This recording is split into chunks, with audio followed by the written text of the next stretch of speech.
toutes les difficultés. Alors j'espère que tout se passera bien. Ce soir, le temps est au débat, à l'écoute de nos deux candidats. Et je souhaite bien sûr, mais je les connais l'un et l'autre, que cela se fasse dans le respect mutuel, le respect des idées de chacun, le respect des personnalités de chacun, de façon à que vous, adhérents, membres du Parti républicain, vous puissiez décider de votre vote après les avoir écoutés. Afin de respecter aussi les règles d'un grand débat, tel qu'un débat télévisé, et je crois que vous le méritez, chers candidats, nous avons tiré, bien sûr, au sort, en présence de vos représentants, l'ordre de passage. Donc, vous aurez, chacun d'entre vous, 5 minutes au début pour présenter ce que vous souhaitez. Et le tirage au sort a voulu que ce soit Jérôme Moroge qui commence, et ensuite Alexandre Vincendet qui soit le deuxième intervenant.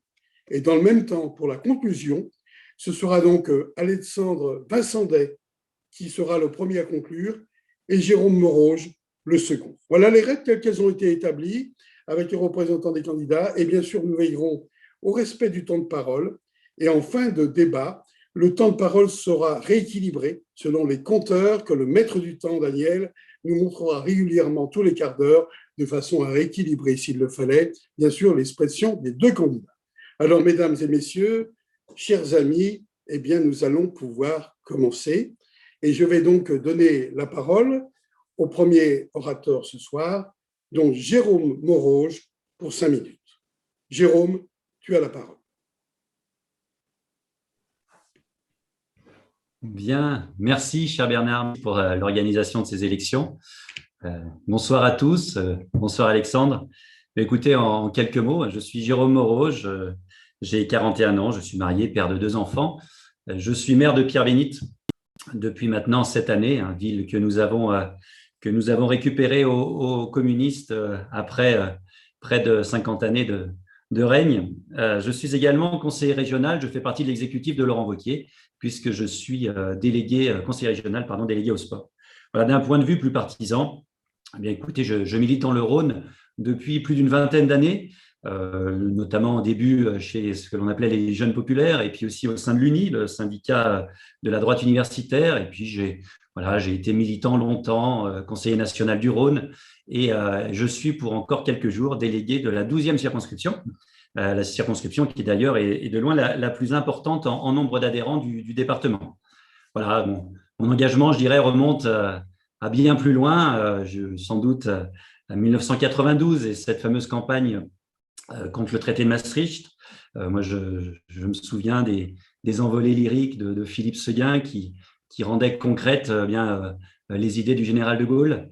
Alors que tout ça soit très clair, hein, je sais que notre famille politique est faite de différents courants. Je les respecte évidemment tous, mais il me semble vous devoir la clarté ce soir. Et clairement, je suis un gaulliste, ardent défenseur de l'indépendance de la France et de sa souveraineté.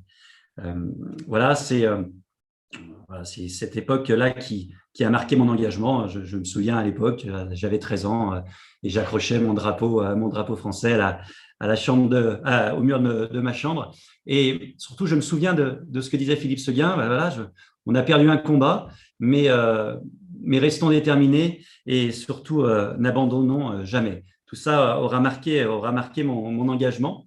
Mais ce soir, nous ne sommes pas là pour parler de grandes politiques ou d'engagement antérieur, mais de parler de militantisme local, car ne nous trompons pas d'élection. Il s'agit bien, dans 3 jours, d'élire celui qui sera l'animateur, l'organisateur de notre fédération, de la fédération du Rhône. Alors, quelques axes principaux devront guider nos actions. Premièrement, je rappelle en tout cas, je souhaite que nous ouvrions cette fédération. Il faut ouvrir la fédération, mais à tous les sens du terme, d'un point de vue physique, mais aussi au niveau du débat, des idées, de la réflexion. Très clairement, on ne peut pas se satisfaire d'une fédération fermée depuis des mois et des mois. Je sais bien que le Covid est passé par là, mais quand nous nous rendons au siège à Paris ou dans d'autres fédérations, nous avons encore un lieu d'accueil.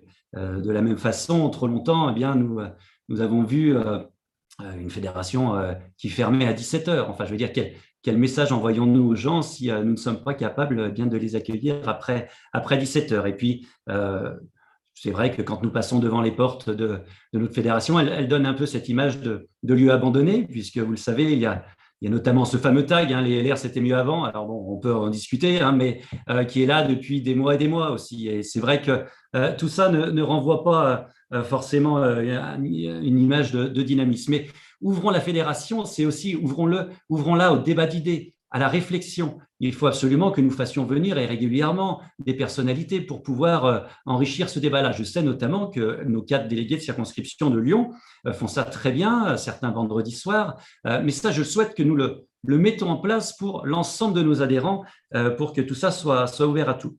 Autre point très important pour moi est une priorité, c'est évidemment la formation, et notamment la formation de nos élus d'opposition et aussi de nos militants, de nos adhérents qui sont sur des territoires, des communes où nous avons quasiment disparu. Ça, c'est extrêmement important. Moi, vous savez, j'ai toujours en mémoire ces samedis matins passés à la fédération pour accompagner, soutenir, former ces adhérents, ces militants qui aujourd'hui sont aux responsabilités. Vous savez, il est extrêmement important que notre travail, dès demain, soit de former les équipes qui nous représenteront demain dans ces différentes communes.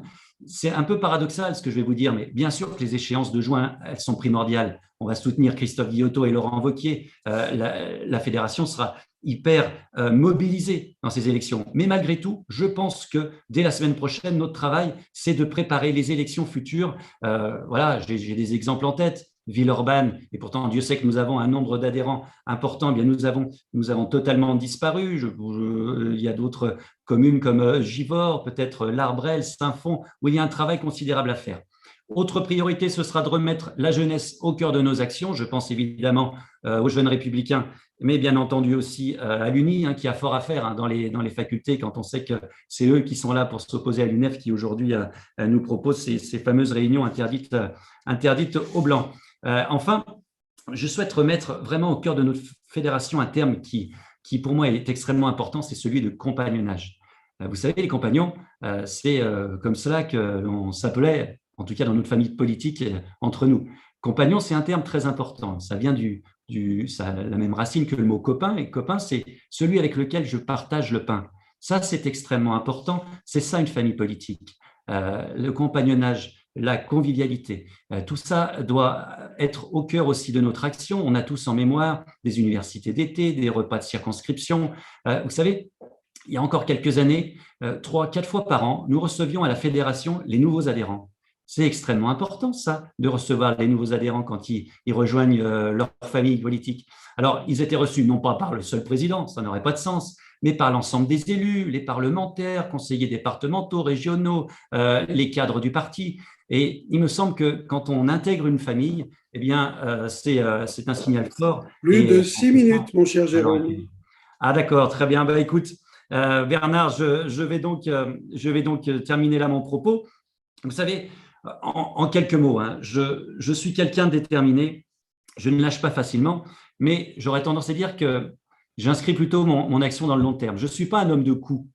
Ça peut un peu surprendre dans cette époque de réseaux sociaux, d'immédiateté et où l'émotion prend le pas sur le reste. Vous m'entendrez peut-être un petit peu moins, vous m'entendez sans doute un peu moins que d'autres sur certains sujets, mais je ne juge pas ni ne critique le comportement des autres, chacun a sa personnalité, mais vous savez, il y a une maxime que j'ai fait mienne depuis longtemps et qui est celle de François de Sales, qui dit « Le bruit fait peu de bien et le bien fait peu de bruit ». Voilà, c'est des termes que j'aime même rappeler et qui, je pense, me qualifient assez bien. Voilà, c'est quelques mots pour définir ma candidature. Merci Bernard.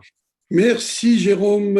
7 minutes 28 secondes pour information simplement, qui rentre bien sûr dans le temps d'organisation globale. Nous allons laisser maintenant la parole à Alexandre Vincendet.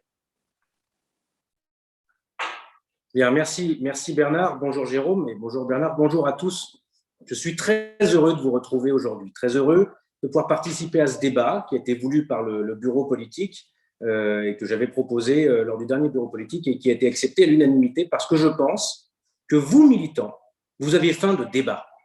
Vous me connaissez, je ne vais pas refaire ma biographie et je pense que ce soir, le but n'est pas de parler de nous, mais de parler de vous et de notre famille politique. Cette famille politique des Républicains que nous construisons depuis des années et qui a traversé de lourdes épreuves depuis ces 10 dernières années au niveau national et qui pourtant, dans le Rhône, dans la métropole, est devenue, depuis les élections de 2014 et est restée avec les élections de 2020, la première formation politique du Rhône et de la métropole. Nous avons réussi l'exploit, tout de même, malgré un contexte difficile, à conserver l'ensemble des mairies gagnées en 2020. En 2014, nous avons conservé en 2020, pardon. Et par ailleurs, nous avons continué à progresser. C'était le cas dans la circonscription de Jérôme, où aujourd'hui, quasiment toutes les communes ont basculé du côté de notre famille politique. C'est le cas dans d'autres circonscriptions, c'est le cas sur le territoire de la 7e. Vous savez que c'était une citadelle soi-disant imprenable de gauche. Nous avions réussi, en nous alliant avec Julien Smati, mon premier adjoint, à faire tomber ce bastion socialiste et communiste. Jérémy, avec le travail extraordinaire qu'ils ont fait avec l'ensemble des militants à Bron, ont réussi à faire tomber une ville qui était depuis une cinquantaine d'années à gauche. Et aujourd'hui, nous le voyons, la ceinture, ce que nous appelions avant la ceinture rose de l'agglomération lyonnaise, se transforme peu à peu en ceinture bleue. Et on le voit également avec les victoires de Christophe Guillotot en 2015, qui a repris de haute lutte le département au centriste, avec la victoire de Laurent Wauquiez en 2015, qui a repris à la gauche, et à Jean-Jacques Herran, la région. Nous continuons à progresser.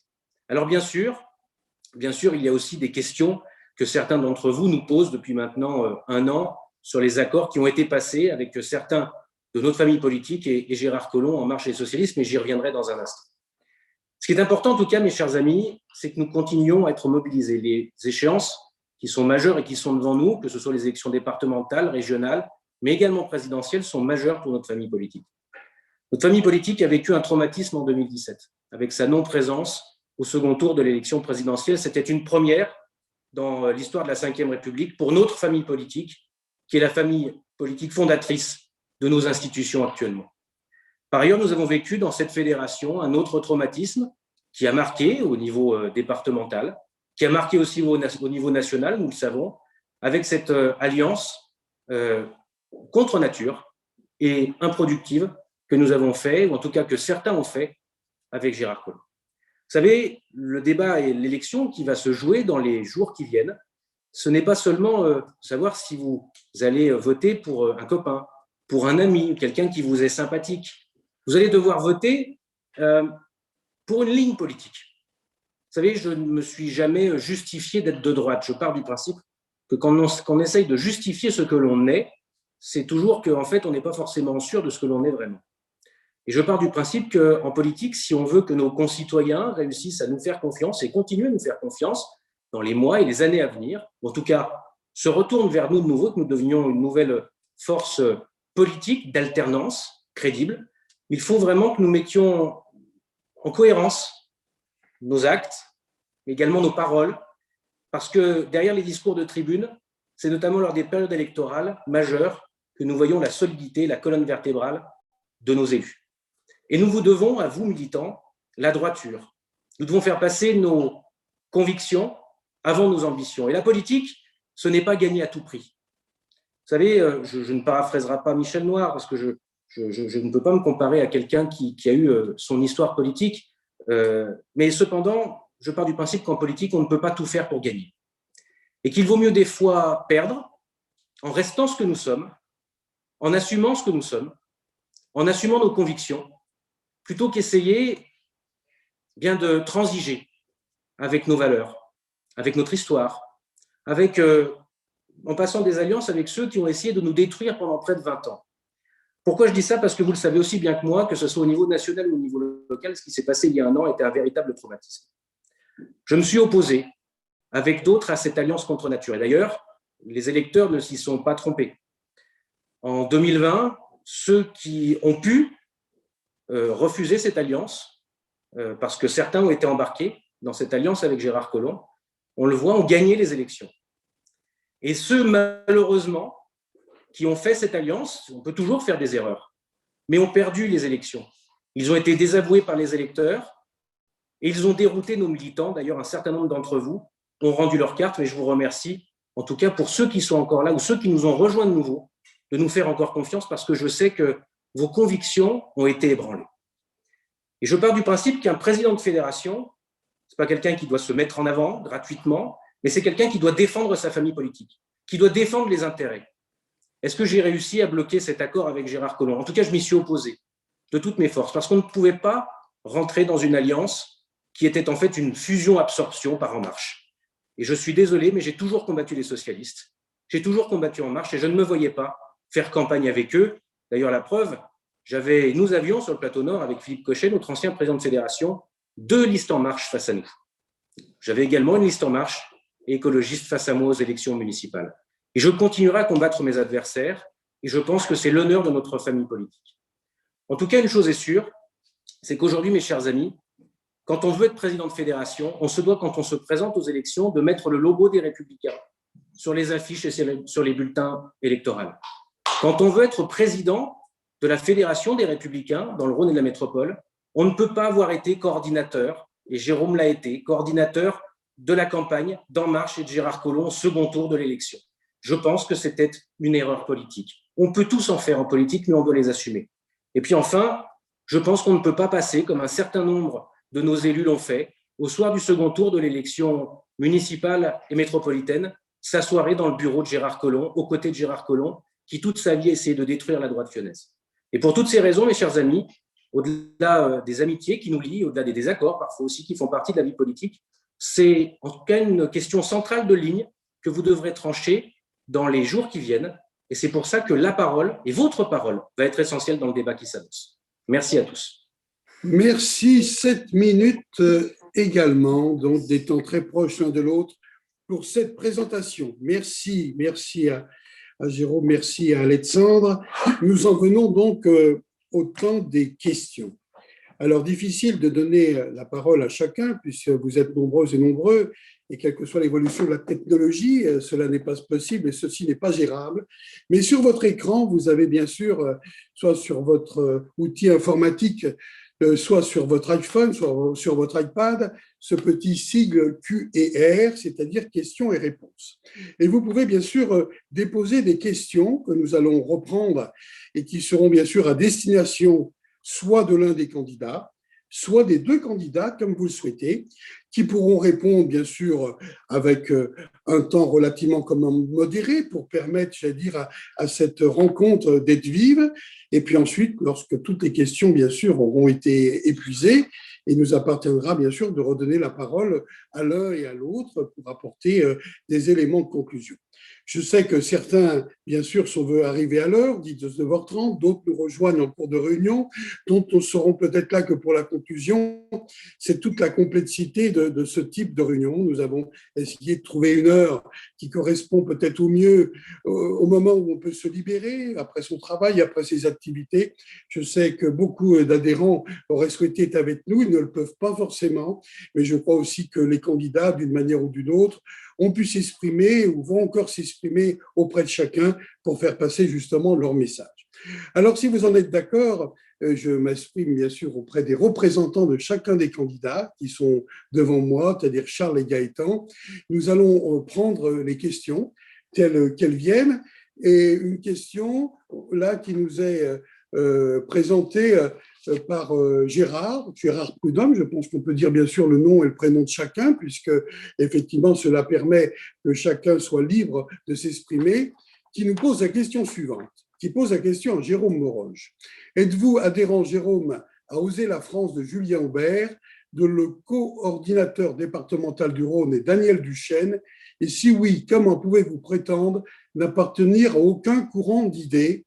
Fin de la question. Et bien sûr, Jérôme, nous te demandons bien sûr de répondre. Merci Bernard. Pardon, je n'ai pas entendu le nom de notre interlocuteur, mais écoutez, je crois m'être un peu exprimé sur le sujet. Hein, vous savez, j'ai effectivement cette, je dirais, au fond de moi, eh bien, un gaulliste qui parle, pardon. D'ailleurs, j'aurais pu le citer, mais je dirais que celui qui m'a accompagné dans mes premiers pas, c'est Michel Thérault, hein, qui fait aussi partie, comme moi, effectivement, d'un des mouvements qui est Oser la France. Mais je ne crois pas à n'avoir jamais dit que je ne faisais partie d'aucun mouvement. Mais encore une fois, notre famille est faite de courants, de mouvements, et c'est tant mieux à partir du moment où nous nous retrouvons sur un socle d'idées communs. Mais comme je vous l'ai dit, hein, je vous dois la clarté. Moi, voilà, je fais de l'indépendance de la France, de la souveraineté. On pourrait parler de la politique industrielle française et autres. En tout cas, des idées des gaullistes, c'est bien vraiment le fil rouge de mon action, effectivement.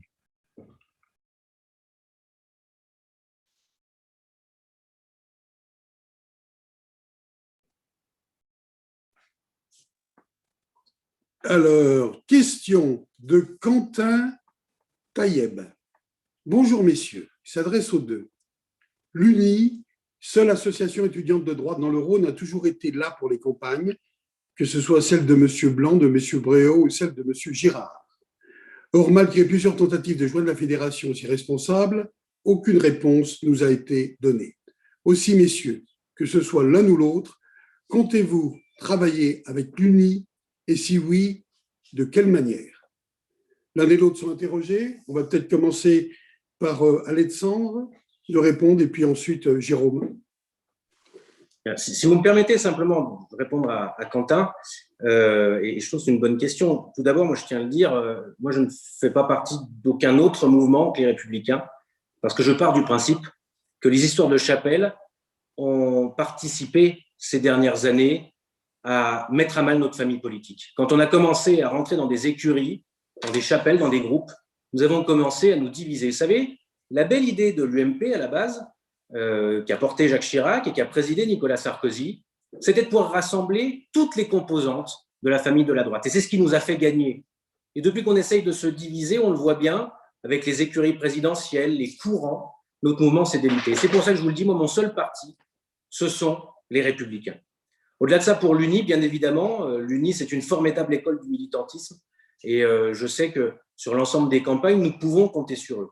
Alors, c'est vrai que ces derniers temps, il faut dire les choses telles qu'elles sont, on parlait justement de la crise sanitaire que nous traversons, il est difficile d'ouvrir une permanence, et je le dis, je trouve que ce serait un peu indécent de pouvoir se réunir dans une permanence, alors que dans le même temps, les restaurateurs, les commerçants, les lieux de culture sont aujourd'hui fermés, et on aurait l'air malin si on se faisait prendre en photo en train de faire des réunions physiques dans une permanence. Je vous laisse juste imaginer, c'est pareil, si des élus, entre eux, entre équipes, faisaient des fêtes arrosées le soir et se faisaient prendre la main dans le pot de confiture. Je veux dire, je trouverais ça totalement indécent. En tout cas, une chose qui est sûre, mes chers amis, c'est que l'UNI, nous avons besoin d'eux. Nous avons besoin des jeunes républicains. Et comme Jérôme, j'ai milité très jeune. Vous savez, j'ai aujourd'hui 37 ans et j'ai pris ma première carte à l'âge de 18 ans. Aujourd'hui, les républicains, l'UMP, la droite, c'est la moitié de ma vie. J'ai passé la moitié de ma vie à militer. J'ai fait partie de ces jeunes pop à l'époque qui ont collé des affiches. Je ne compte plus le nombre de tracts, de porte-à-porte que j'ai pu faire. Évidemment, il faut qu'on travaille ensemble. J'avais, à l'époque, quand Laurent Wauquiez était président de notre famille politique, rendu un rapport sur les mouvements jeunes.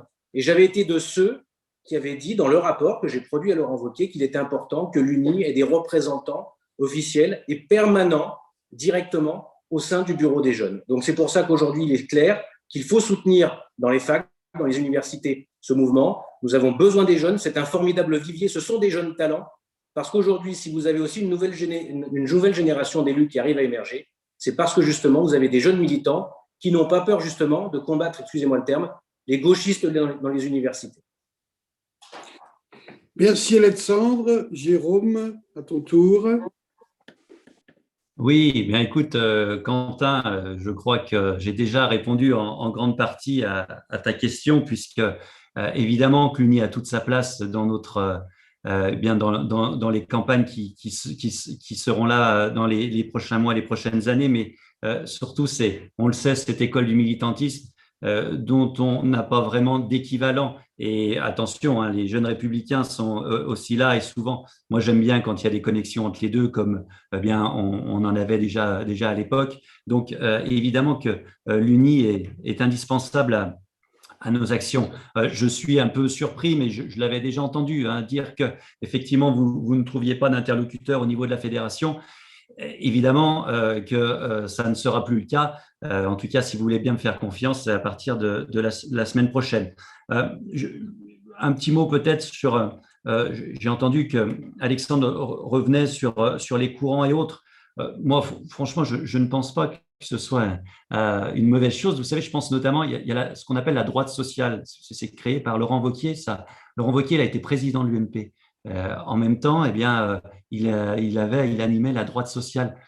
Ça ne pose absolument aucune difficulté. On a le droit bien d'avoir notre histoire, d'avoir nos sensibilités plus ou moins affirmées. Je pense aussi aux conservateurs ou autres. Je crois que tout ça, eh bien, on doit pouvoir avancer dans le même sens. Je suis un petit peu plus réservé sur la belle idée de l'UMP. Moi, je pense que Nicolas Sarkozy a gagné surtout parce que c'était Nicolas Sarkozy qui avait cette volonté farouche eh bien, de l'emporter. Bien sûr que l'idée était belle. Il y a un moment, j'ai plutôt tendance à dire que certains, en tout cas dans cette union, ont peut-être vu leurs idées mises un petit peu finalement passer en tout cas en second plan. Et voilà, je suis pas un farouche défenseur de l'UMP. J'ai aussi beaucoup apprécié eh bien l'époque où on avait deux partis, un de centre droit et un gaulliste, le RPR, l'UDF, qui savaient eh bien se réunir quand il le fallait pour l'intérêt général, l'intérêt de la France, mais dont les sensibilités étaient évidemment différentes. Merci. Alors, question suivante. Une question de Xavier Laure, qui s'adresse à chacun d'entre vous. Quel que soit le résultat de cette élection entre vous deux, quel sera l'engagement de celui qui ne sera pas élu vis-à-vis de l'autre? Alors, je ne sais qui veut répondre le premier, bien évidemment. Alors, on va peut-être donner la parole à Alexandre, qui a un retard de parole justement sur Jérôme, qui est à 9 minutes 50 et Jérôme à 10 minutes 54. Alexandre. Bien, merci Bernard. Moi, je veux dire, les choses sont très claires. Une élection est une élection, c'est une bataille d'idées, c'est une confrontation politique. Et ça fait partie de la vie politique. Et dans une famille politique, comme dans la vie politique tout court, il faut des débats. On appelle ça le combat d'idées. Une fois que l'élection est passée ou que le choix est fait, il faut savoir se rassembler. Les choses sont très claires. J'ai toujours été un homme d'union. J'en veux pour preuve, vous savez, encore une fois, les grands discours, vous en verrez tous les jours. Moi, j'en veux pour preuve les actes des uns et des autres. Et j'ai deux actes qui montrent que j'ai toujours essayé de rassembler autour de moi. Premier, en 2014, ce qu'il s'est passé à Rieux. Vous savez, et je le dis parce que je pense que Julien Smatic, vous connaissez tous, qui est un militant ancien du Rhône et très engagé, m'écoute. Avec Julien Smatic, nous avons été concurrents l'un contre l'autre en 2014 au premier tour. Julien avait pour lui l'ancienneté du militantisme et l'implantation sur Rieux. Il y est quasiment né, il y a grandi et il avait toute légitimité à se présenter. Et parce que j'avais envie aussi de pouvoir partir à la conquête d'un territoire difficile, j'ai choisi Rieux.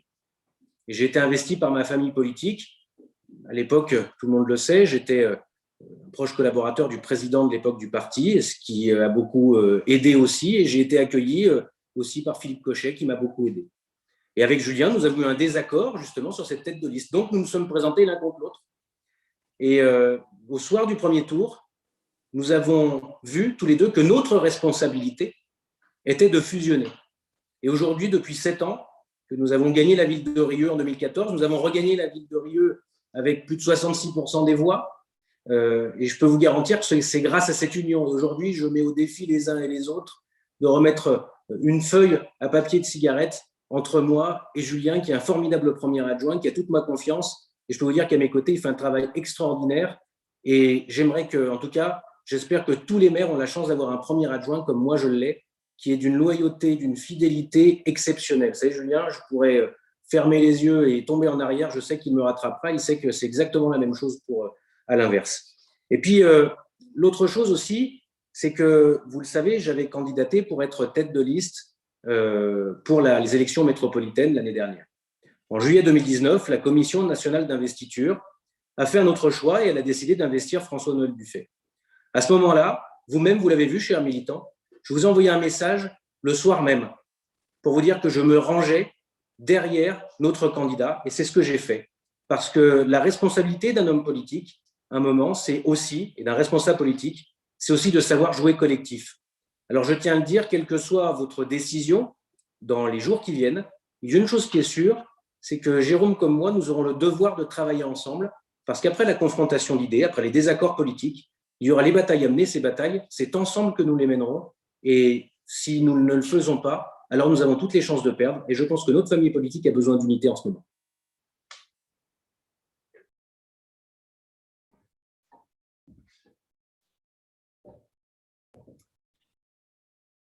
Merci, Jérôme. Ouais. Merci Bernard. Évidemment, bon, j'avoue ne pas penser tous les jours à ce qui pourrait se passer en cas de défaite. C'est pas tellement mon tempérament. Mais enfin, en cas de défaite, bien entendu, vous savez, hein, moi, c'est ma famille politique depuis, je l'ai dit, hein, plus de 20 ans. Ça ne changera rien et on continuera évidemment à œuvrer aussi bien localement au niveau de ma commune de Pierre-Bénite, mais tout autour aussi avec, et ça a été dit notamment par Alexandre, avec tous les voisins maires de la conférence territoriale des maires qui sont aujourd'hui quasiment tous républicains. Nous continuerons à avancer et bien sûr à aller de l'avant.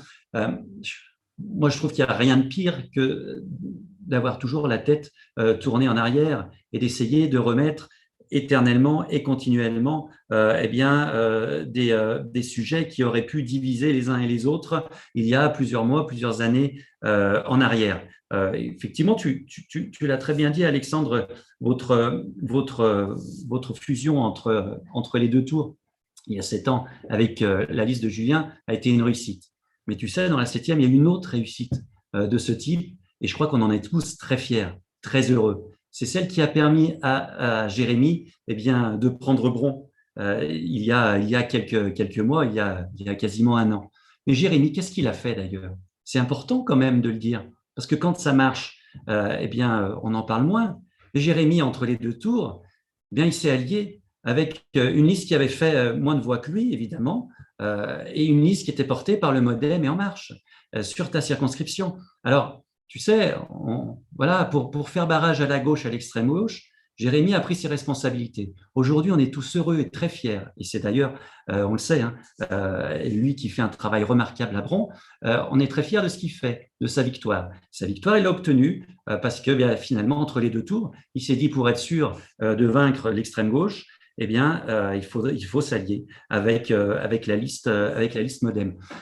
Ça me rappelle un petit peu ce qui se passait en même temps au niveau de la métropole. Alors, je n'ai pas envie de passer la soirée dessus. J'étais ni coordinateur, ni porte-parole, ni je ne sais quoi de cette fameuse campagne. Il y a un moment, moi, clairement, j'en étais resté à ce qu'on s'est tous dit quand on s'est retrouvés tous dans la même pièce, que pour faire barrage au vert et à l'extrême gauche, on nouait un accord avec les listes emmenées par Gérard Collomb. On était tous là, Alexandre. Tu étais là, on a tous pris la parole et on est tous tombés d'accord. C'était extrêmement difficile. Ça a été vraiment, forcément, une décision contestable, contestée. On peut en discuter encore 1 an après, si tu le souhaites, mais il y a un moment, il faut qu'on aille de l'avant. Je veux dire, les choses se sont passées. Effectivement, finalement, ça ne se joue pas à grand-chose. 100 de voix dans le sud-ouest, 200 sur une circonscription de l'Est, et on avait gagné la métropole. Voilà, les choses sont ainsi. Essayons d'aller de l'avant et peut-être pas toujours et éternellement revenir sur ce qui s'est passé il y a maintenant plus d'1 an. Est-ce que je pourrais juste répondre Bien à ce que sûr. Bien sûr. Je crois, excuse-moi Jérôme, mais je crois que tu fais une erreur d'analyse majeure. Vous savez, Jérémy a certes fusionné avec François-Xavier Pénicaud, mais François-Xavier Pénicaud a été élu au conseil régional sur les listes de Laurent Wauquiez en 2015. Ce n'est pas tout à fait la même chose que fusionner avec Gérard Collomb. Tu me parles d'une réunion où j'étais présent avec d'autres candidats, c'est vrai.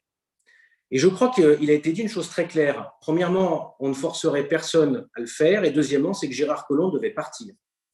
Et Gérard Collomb n'est pas parti, c'est lui qui a mené la campagne. C'est ça le vrai problème.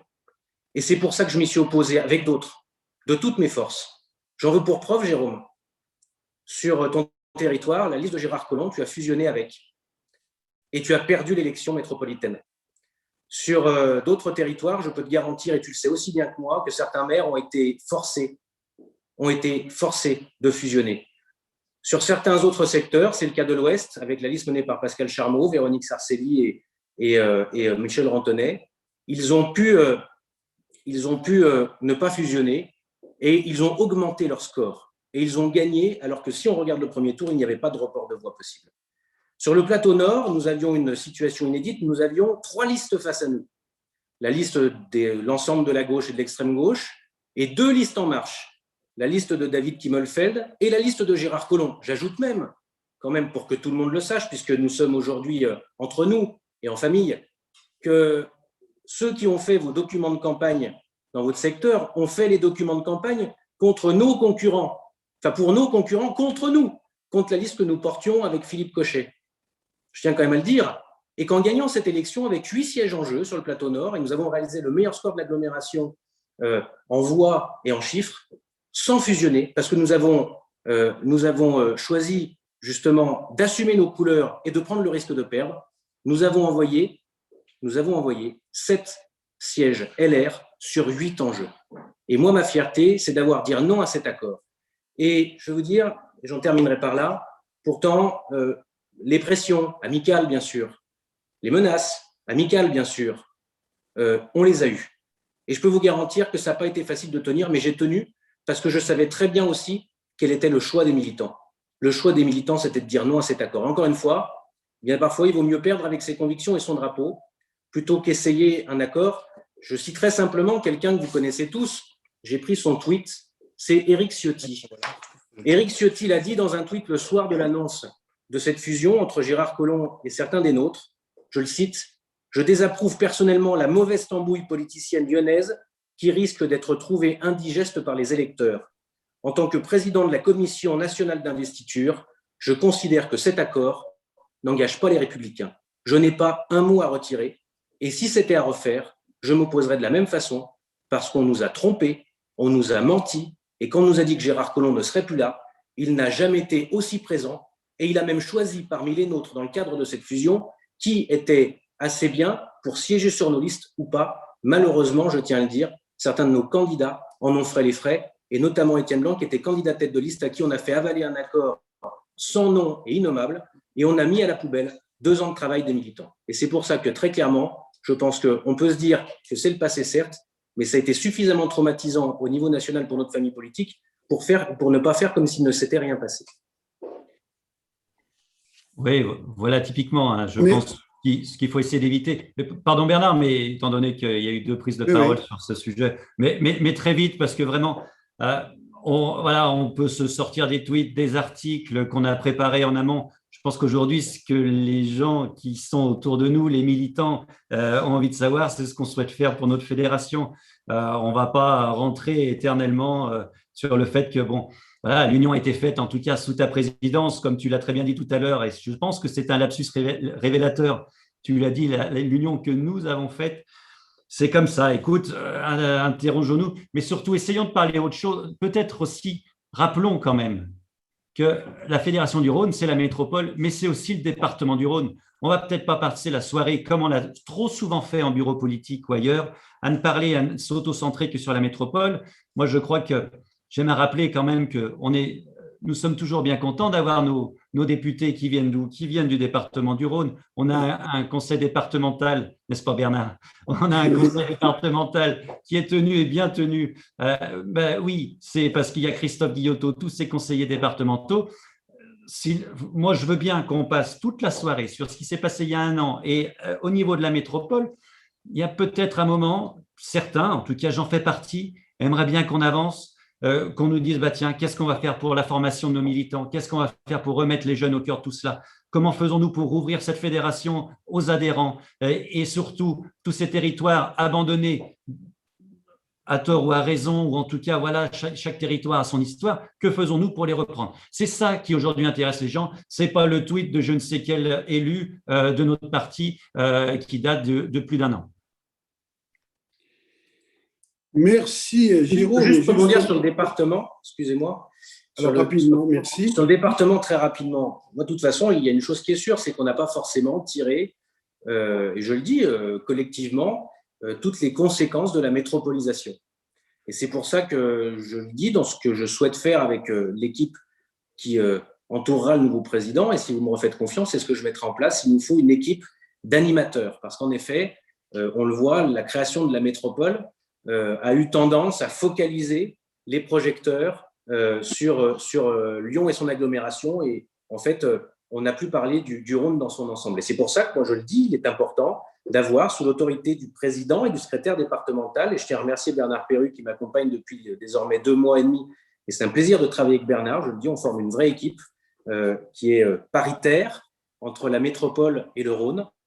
Je pense que c'est important de nommer un secrétaire départemental adjoint en charge du département du Rhône qui soit spécifiquement en charge d'animer, notamment pour les campagnes électorales, et les départementales vont être quelque chose de majeur, parce qu'il est important que Christophe Guillotot et ses candidats soient réélus dans le plus de cantons possible. Il faudra un secrétaire départemental pour la métropole et un secrétaire départemental adjoint, pour la ville de Lyon. Et j'ajoute, parce que je pense que c'est important aussi, de parler aussi aux jeunes avec un secrétaire départemental adjoint en charge de la vie étudiante, parce qu'il est vrai que de toute façon, nous avons besoin aussi de structurer bien mieux que nous l'avons fait auparavant nos réseaux dans les universités. Très bien, merci à l'un et à l'autre. Et justement, je rebondirai sur une question de Mathieu Calita qui vous dit « Bonsoir Jérôme et Alexandre, quel rôle prévoyez-vous pour les délégués de circonscription?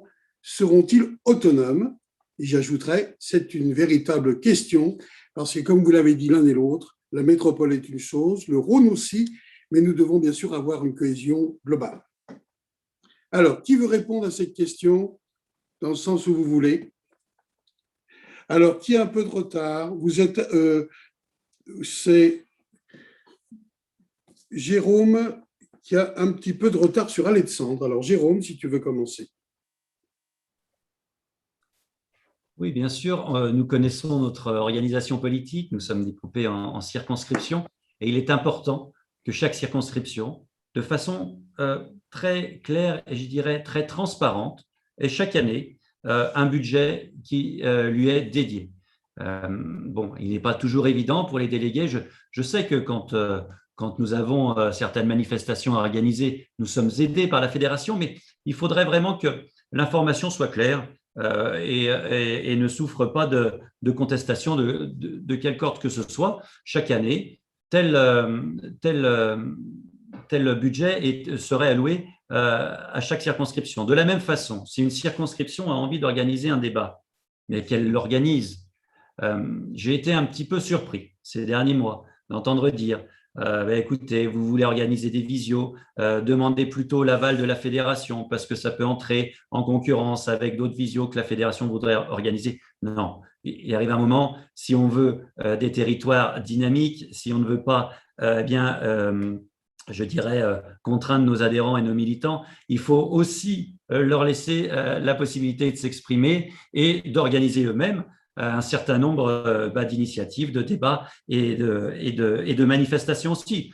Moi, j'ai été très heureux, un peu de temps avant le confinement, d'organiser une fête de rentrée, si on peut dire, sur la 12e circonscription, en compagnie de Laurent Wauquiez, qui…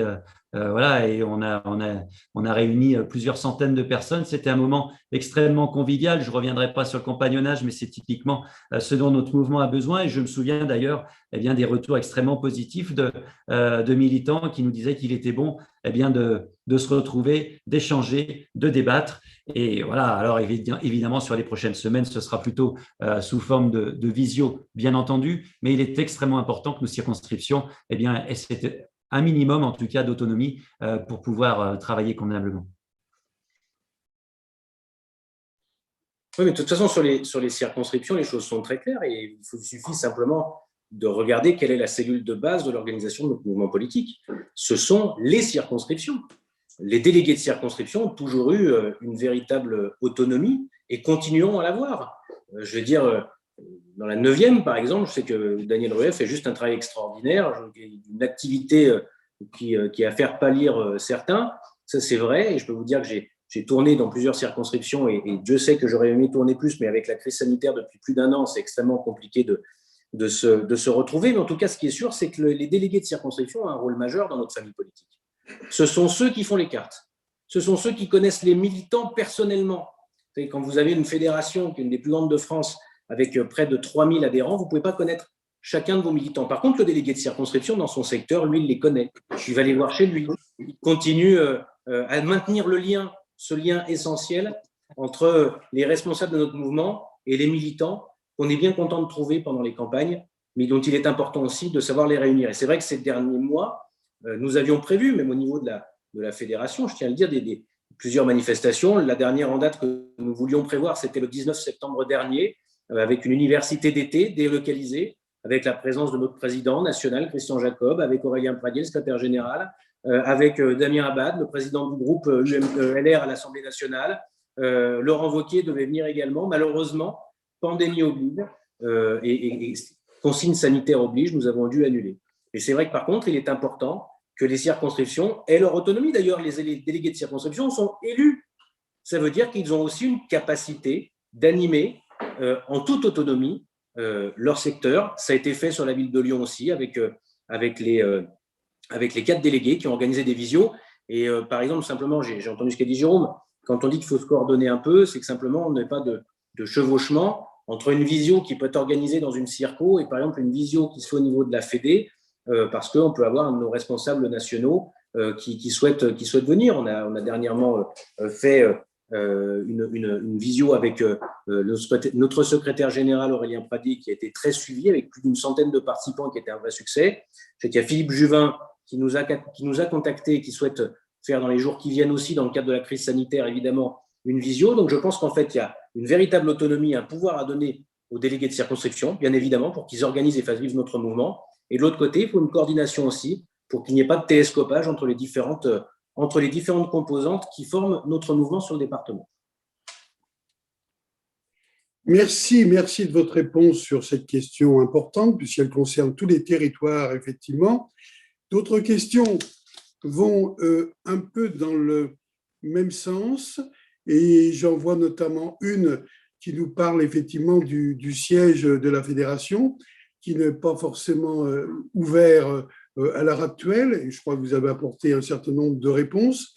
J'en viendrai à une question, moi, intéressante, d'un dénommé PFD, donc simplement ces 3 initiales, qui demande à chacun quelle va être la ligne politique dans l'opposition laxiste actuelle à l'égard de l'islamisme et des attaques contre la République. Voilà, question très claire qui vous est posée à l'un et à l'autre, question de fond.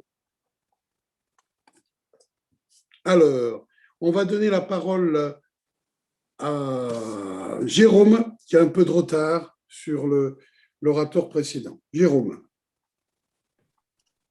Oui, vous savez, sur l'islamisme, je pense qu'il faut être extrêmement ferme et un certain nombre des représentants de notre parti savent l'être et tenir un discours qui l'est tout autant.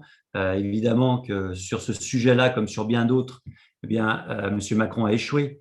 Et quand on voit ce qu'il se passe aujourd'hui, notamment dans nos facultés, mais aussi en tout cas dans les IEP ou ailleurs, il y a de quoi être extrêmement inquiet. Et un certain nombre de mesures très fortes devront être prises. Moi, vous savez, lors des dernières présidentielles, j'étais tout à fait favorable aux mesures qui étaient portées par notre candidat, avec notamment une mise sous tutelle quasiment par la préfecture, par les préfectures, eh bien, des mosquées, puisque aujourd'hui, si un grand nombre de nos compatriotes musulmans eh bien, aimeraient qu'on parle un petit peu moins d'eux et aimeraient pouvoir eh bien, exercer leur religion sans qu'on les mette forcément en avant, eh bien, on sait que certaines mosquées sont des vrais nids de salafistes en puissance. Donc, là-dessus, il faut être très ferme. Il faut être très ferme sur le respect des valeurs de la République. Vous savez, je ne mets pas toujours ma commune en avant, Pierre-Bénite, ou en tout cas ce que nous faisons avec mon équipe depuis maintenant 7 ans. Nous avons une des communes dont le revenu par habitant est le plus faible et du département, et une très très forte communauté issue de l'Afrique du Nord. Donc énormément de musulmans, forcément. Il faut aussi avoir conscience qu'on a complètement laissé ces quartiers se paupériser et aux mains finalement de gens mal intentionnés qui sont généralement et de plus en plus en tout cas ces prédicateurs salafistes. une mesure toute simple qui demande un petit peu de courage, qui a été très compliquée à mettre en place, c'est de dire, voilà, il faut aller sauver vos enfants en plein cœur des quartiers. Et c'est pour ça que nous avons installé une école dite Espérance Banlieue. C'est une école, c'est privée, et où tous les matins, les enfants sont en uniforme, hissent les couleurs et chantent la Marseillaise. C'est un détail, bien sûr, chaque matin. Non, c'est pas tout à fait un détail, mais en tout cas, ça représente bien, eh bien, je dirais, la coloration de ce qui se passe dans ces écoles qui sont uniquement implantées dans des quartiers dits prioritaires et où ce sont des enfants, principalement issus de familles issues elles-mêmes de l'immigration, eh bien, qui reprennent les bases de l'histoire de France et les bases de notre éducation. Et à un moment, il y a tout un panel de solutions à mettre en place, mais surtout, ce qu'on ne supporte plus, c'est le laxisme et de fermer les yeux face notamment à une immigration qui n'a jamais été aussi importante que ces 2 dernières années, juste avant le Covid, sous M. Macron. Bien, sur ces questions, je vais parler pareil de ce que je peux connaître, de ce que j'ai pu faire avec l'équipe qui m'entoure depuis 7 ans. Vous savez, quand vous êtes maire d'une ville populaire comme Rieux, qui a été pendant longtemps co-gérée avec les caïds de quartier, qui est toujours très compliqué et risqué pour un élu de la République, et vous le voyez ces derniers temps avec les menaces dont j'ai fait l'objet, mais d'autres aussi, je pense à Jérémy Bréau, je pense à Xavier Odo, de reprendre les clés des quartiers aux voyous et à ceux qui veulent mettre en coupe régler les quartiers, de les récupérer, ces clés, et puis de les rendre aux habitants. Vous savez, depuis 2014, je pense qu'encore une fois, on juge un élu de par ses actes. Et j'ai dû fermer, malgré les menaces sur ma personne, mais également sur ma famille, ce qui est juste intenable. J'ai dû fermer une salle de prière où on prêchait la haine et où l'imam autoproclamé expliquait sur les réseaux sociaux que les Juifs étaient le cancer de la société. Et je l'ai fait en connaissance de cause, alors que mes prédécesseurs socialistes ne l'avaient jamais fait, avaient toujours fermé les yeux. Et je pense que le combat contre l'obscurantisme et contre l'islamisme, qui est un cancer, y compris pour nos compatriotes de confession musulmane qui ont juste envie de s'intégrer. Je peux vous dire que pour être maire d'une ville où il y a beaucoup de quartiers populaires, il y a beaucoup de nos compatriotes de confession musulmane qui rejettent cela. Ils le subissent. À nous, par contre, élus, de leur montrer qu'on est capable de les combattre pied à pied, qu'on ne transige pas entre les discours de tribune, où on donne des grands coups de menton, et de l'autre côté, les actes un peu lâches, où on ferme les yeux. Regardez ce qui s'est passé au début de cette année 2021, où j'ai refusé qu'une distribution de nourriture se fasse par une association qui s'appelle MSI, Mouvement pour une solidarité internationale. Je l'ai faite parce que ce mouvement prêche la haine également. Vous savez, c'est exactement ce que font parfois les frères musulmans, ce que font le Hezbollah, ce que fait le Hezbollah dans la bande de Gaza. On vient dans des quartiers extrêmement paupérisés, qui se sont renfermés sur eux-mêmes, où il y a une question de communautarisme, et on distribue de la nourriture, excusez-moi le terme, pour s'attacher une clientèle.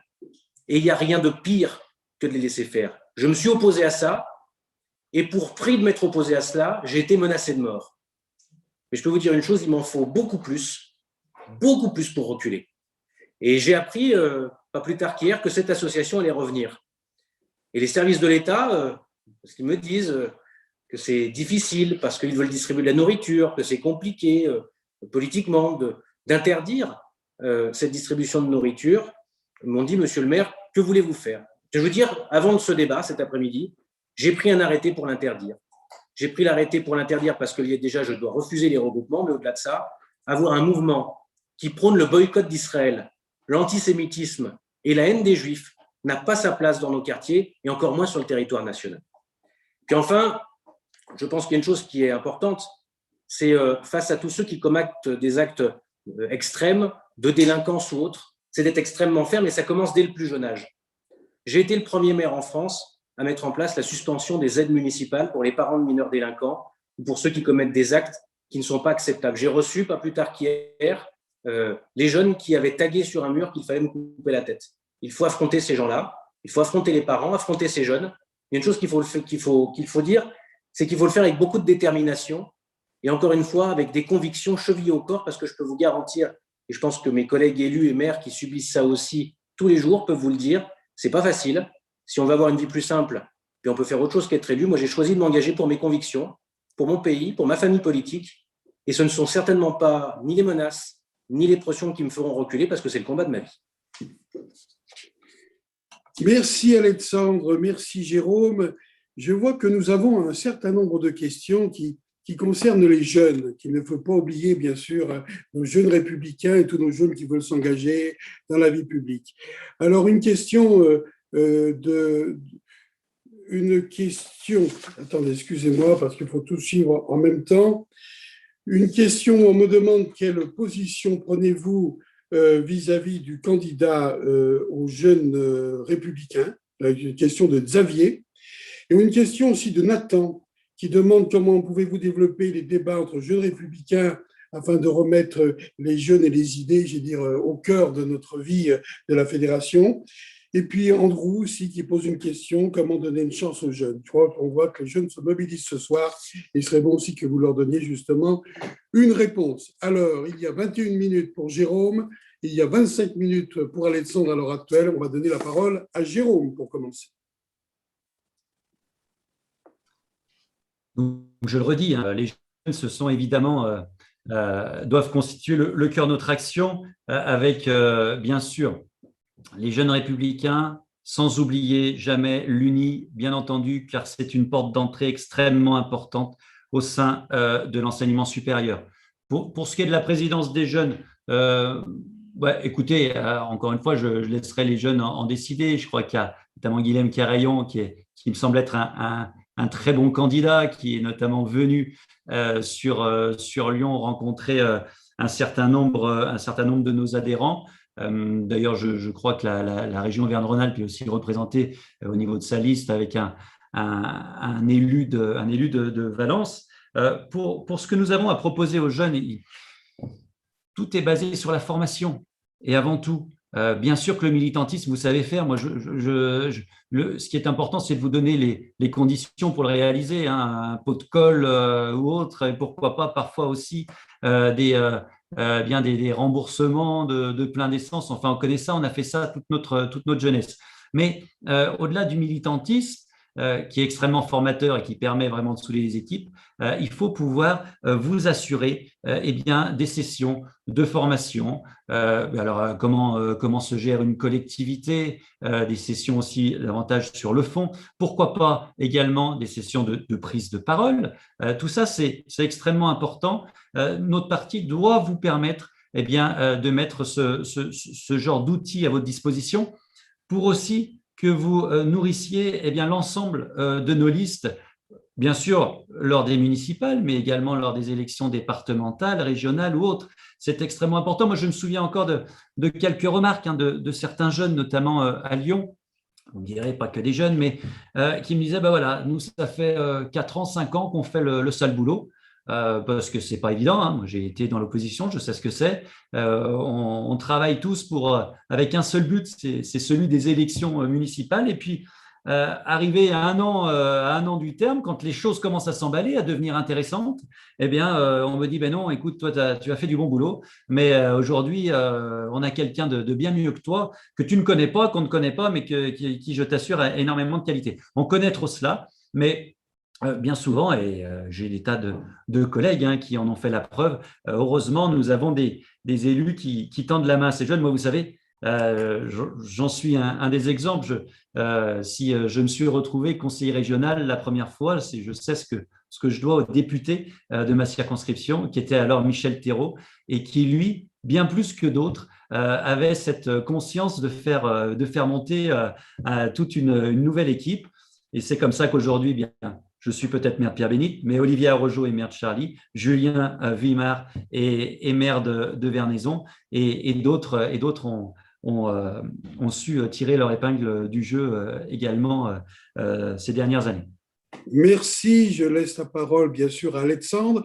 Je signale quand même aux deux candidats que nous avons encore quelques questions, que le temps passe très vite et que bien évidemment je leur demanderai d'être peut-être plus concis à l'avenir pour que nous puissions terminer cette réunion dans un délai quand même qui paraisse normal, parce qu'on pourrait rester toute la soirée bien sûr avec vous, tant il y a de sujets à évoquer. Alexandre.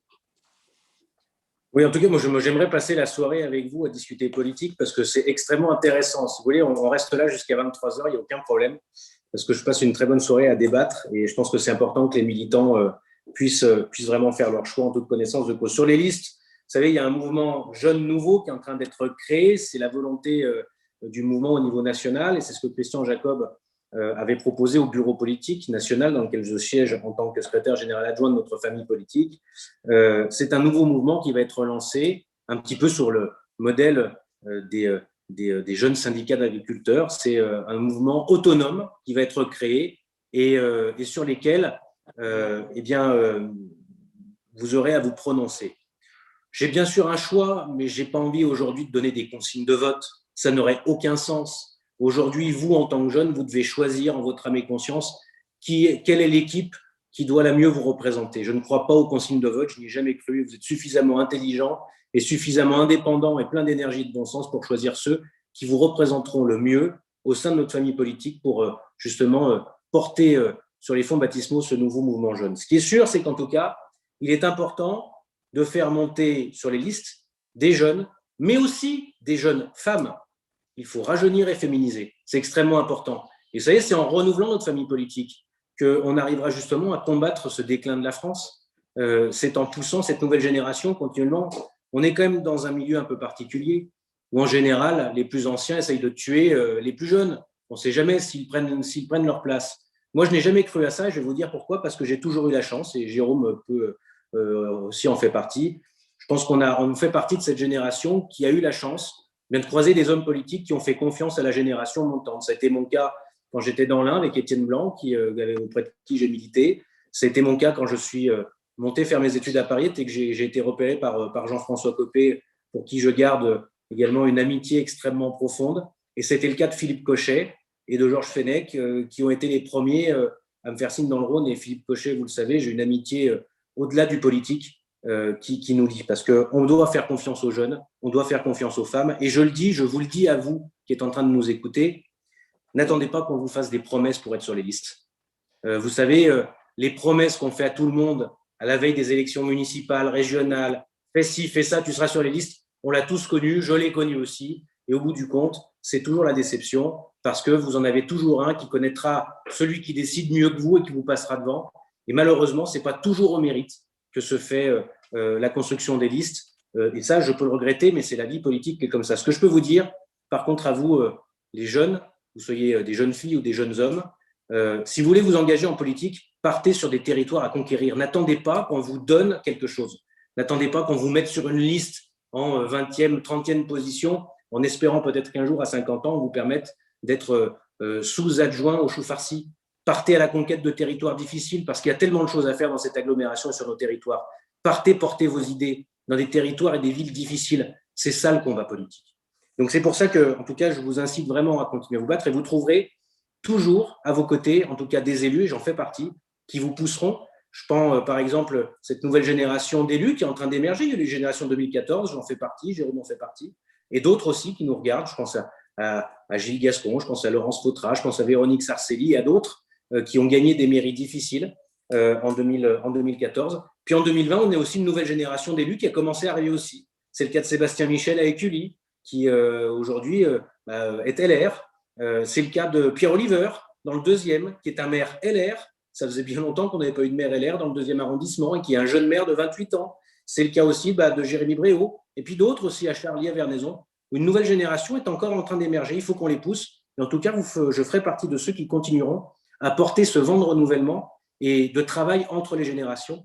Parce qu'il y a une chose qui est sûre, c'est qu'on ne doit pas se faire la guerre entre nos aînés et les jeunes, parce que là, ça serait mortifère.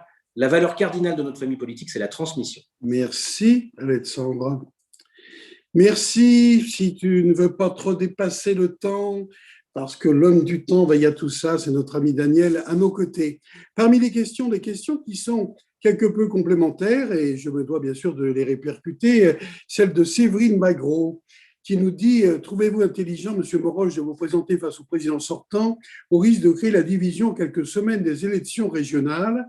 Et je relis cette question à une autre question, celle de Jean-Michel Saponara, qui nous dit « Bonjour à Jérôme et Alexandre, pourquoi ne pas vous mettre d'accord pour copiloter l'un en tant que président, l'autre en tant que secrétaire départemental, à la place des luttes internes et luttes de chapelle qui laissent toujours des traces négatives. Cela crispe inutilement les militants. Je vous livre à l'un et à l'autre ces deux questions, effectivement, ce qui préoccupe un certain nombre, bien sûr, de ceux qui vous écoutent ce soir.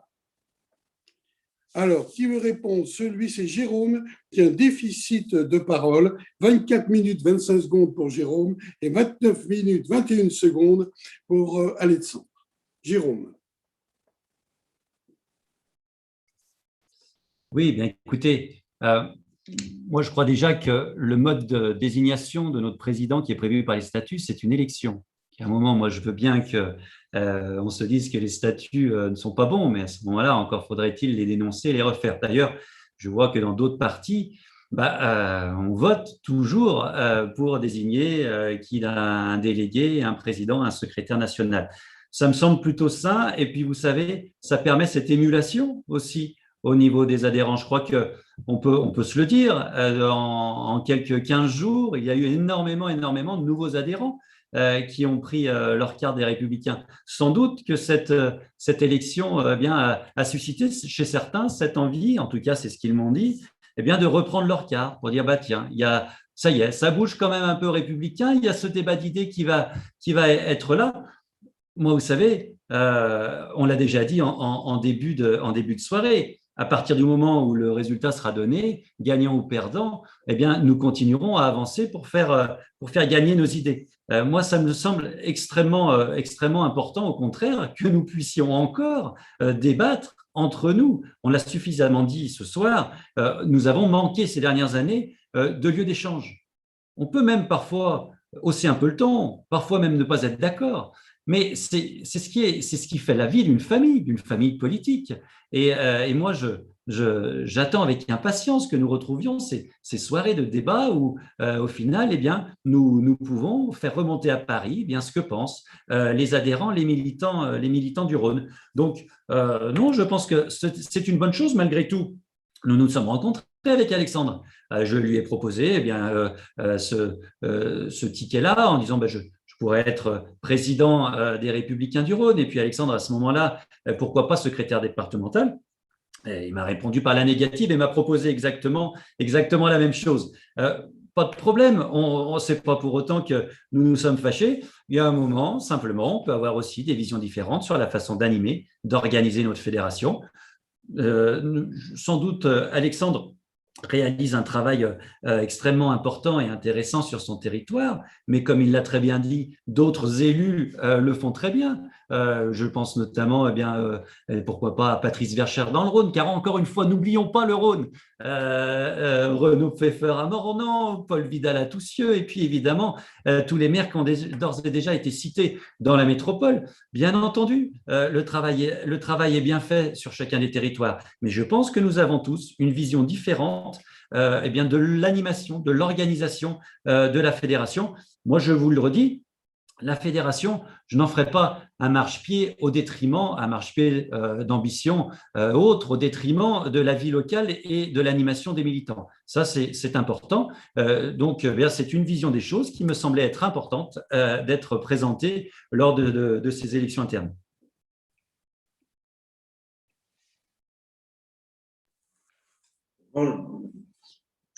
Je suis un peu déçu, Jérôme, que tu travestisses un peu la réalité des choses. Comme on est ensemble, je pense que tu connais ce bureau, tu es venu me rencontrer il y a de ça 3 semaines, mais pas tout seul. J'ai essayé de t'appeler quand j'ai appris que tu voulais être candidat parce que je pense qu'un dialogue pouvait avoir lieu entre nous et qu'on discute et qu'on échange.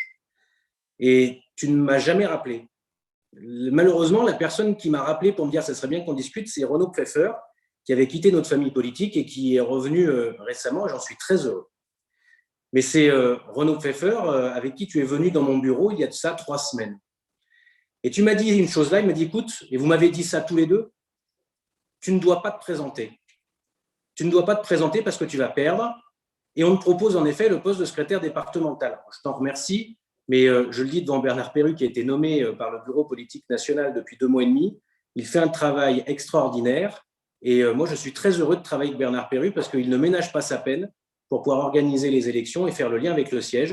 Et je suis très heureux d'avoir enfin un secrétaire départemental parce qu'au bout de 6 mois, je me suis retrouvé sans secrétaire départemental et j'ai dû gérer comme je l'ai pu avec l'ensemble de l'équipe qui m'entoure. Et Catherine Laforêt, qui a fait l'intérim, a fait juste un travail extraordinaire à mes côtés. Et Bernard a pris le relais depuis 2 mois et demi. Et j'ai plus vu travailler et discuter avec Bernard ces 2 derniers mois et demi que j'ai pu le faire avec le secrétaire départemental qui, à l'époque, avait été nommé.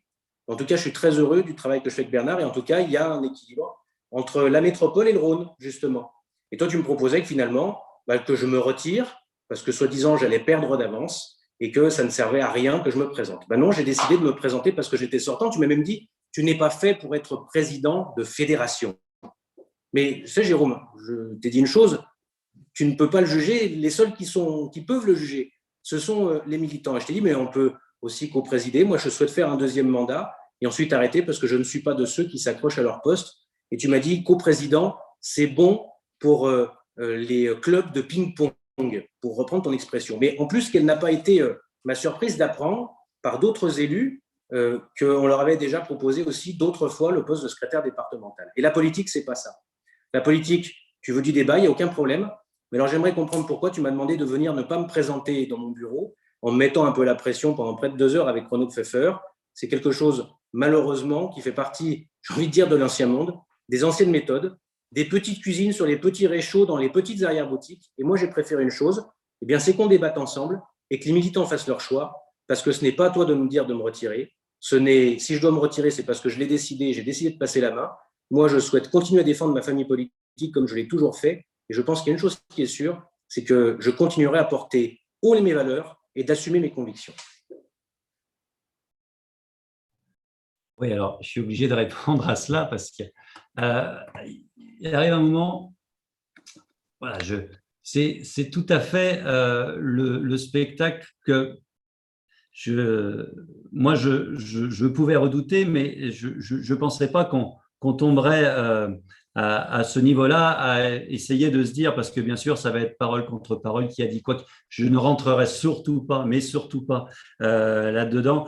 On ne peut pas se présenter aujourd'hui en disant, je vais faire un job de président de la Fédé. Qu'est-ce que c'est un boulot de président de Fédé? C'est d'être rassembleur, c'est d'être dans l'union, c'est d'essayer d'avancer collectivement pour faire briller les uns les autres. Le président peut-être, mais en tout cas, essayer de faire en sorte que nous soyons représentés sur l'ensemble des territoires et aller aider collectivement tout cela. C'est surtout pas moi qui ce soir vais revenir sur qui a dit quoi, quelle petite phrase.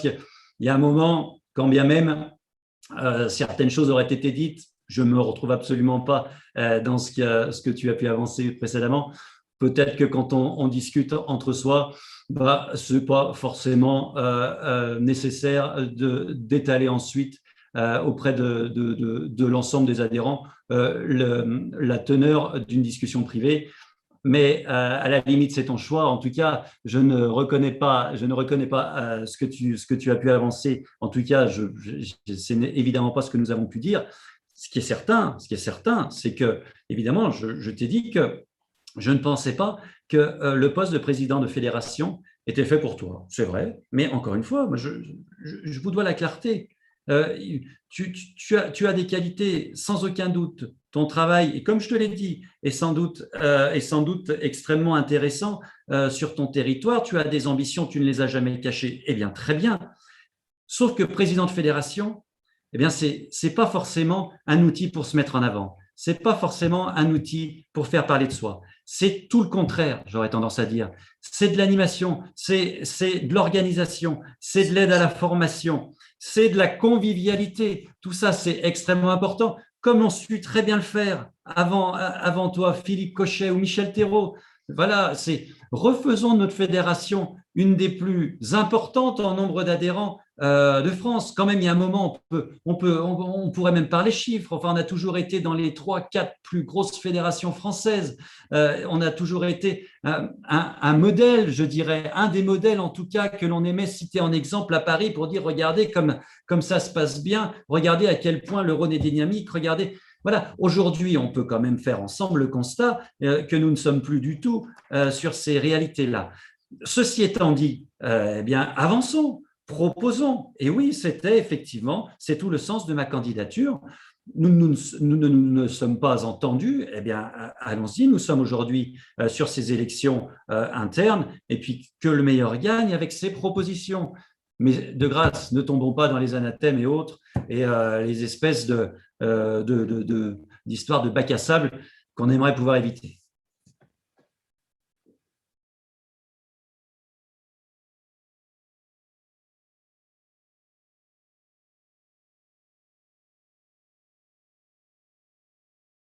Le micro, Bernard, on ne t'entend pas, tu as oublié de prendre mes...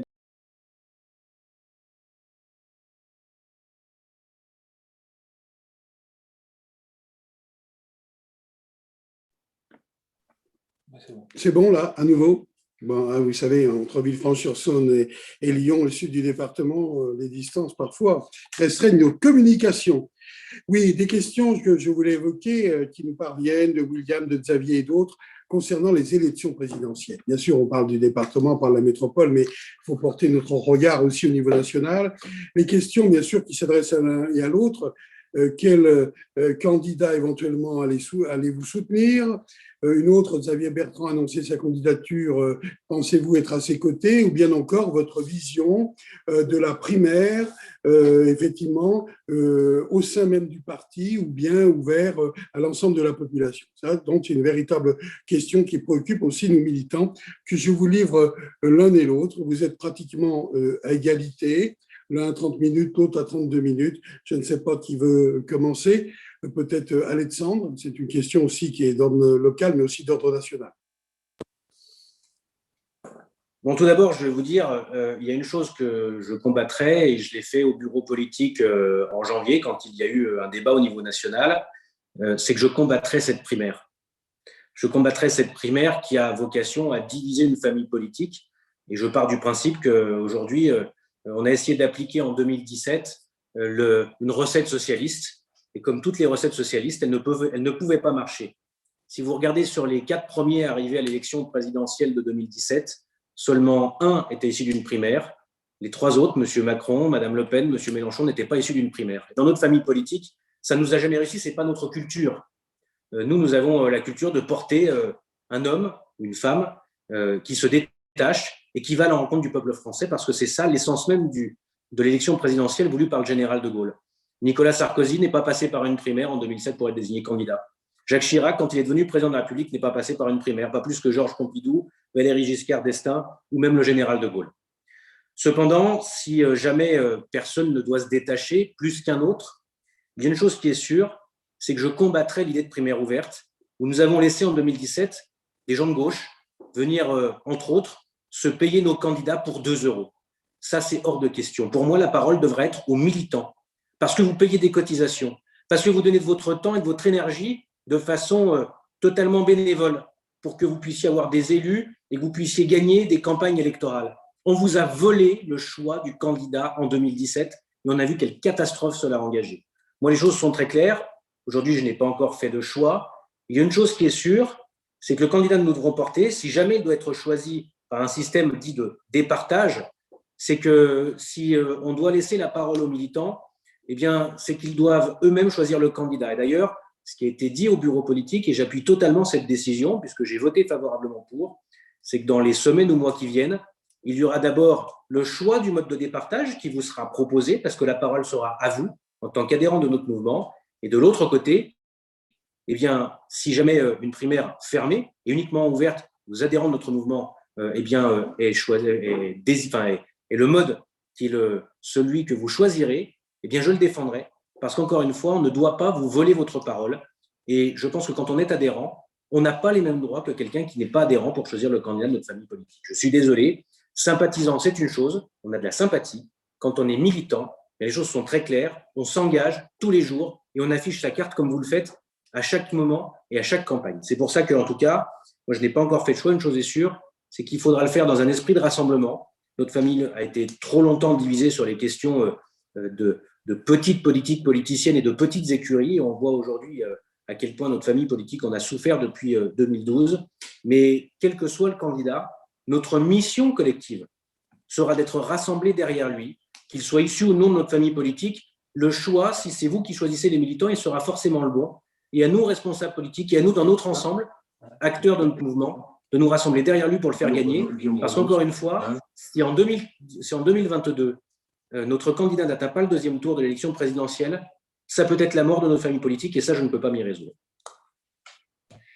Merci. La parole est à Jérôme, bien évidemment. Oui, merci. Alors, sur les primaires ouvertes, bien entendu, hein, nous avons tous constaté ces militants de gauche venir voter à nos primaires. C'est sûr que tout ça interroge. Et il me semble quand même extrêmement compliqué aujourd'hui de défendre ce mode de désignation. Malgré tout, et là, notre parti doit être novateur. En tout cas, nous le serons dans le Rhône. Si vous voulez bien me faire confiance, c'est que, évidemment, les militants doivent être consultés. C'est une grande consultation qui sera lancée et très rapidement. Laissons passer peut-être et sans doute les régionales et les départementales, mais sur ce type de sujet, nous devons pouvoir débattre entre nous.